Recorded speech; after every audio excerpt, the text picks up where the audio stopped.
Friends, ఈరోజు నేనైతే 10 నిమిషాల్లో రెడీ అయ్యే పచ్చి పులుసు రెడీ చేస్తున్నాను. దానికి కావాల్సిన పదార్థాలు వచ్చేసి నిమ్మకాయ సైజ్ అంతా చింతపండు, 4 రెబ్బల కరివేపాకు, 4 రెబ్బల వెల్లుల్లి, ఒక ఉల్లిగడ్డ, 5-6 పచ్చిమిరపకాయలు, కొద్దిగా పసుపు, రుచికి సరిపడా సాల్ట్, కొద్దిగా జీలకర్ర.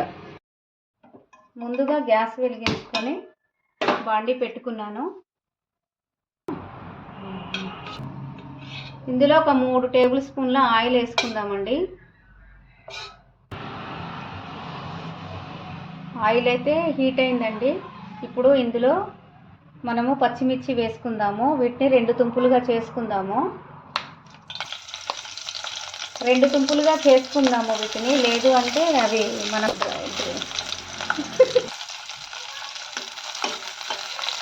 పచ్చిమిర్చి అయితే వేగుతున్నాయండి.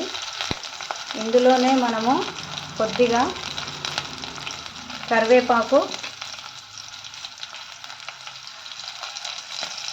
దంచిన వెల్లుల్లి రెబ్బలు,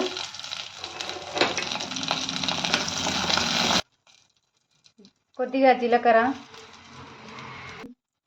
కొద్దిగా సాల్ట్, కొద్దిగా పసుపు. ఇవన్నీ వేగిపోయాయి కదండి. ఇప్పుడు ఇందులో ఉల్లిగడ్డలు వేసుకొని కొద్దిగా సాల్ట్ వేసుకొని వీటిని అయితే అన్నీ స్మాష్ చేసుకోవాలి. ఇలా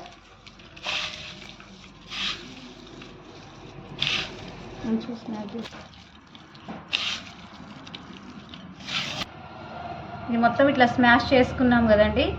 దీంట్లో ఇప్పుడు చింతపండు రసాన్ని వేసుకోవాలి.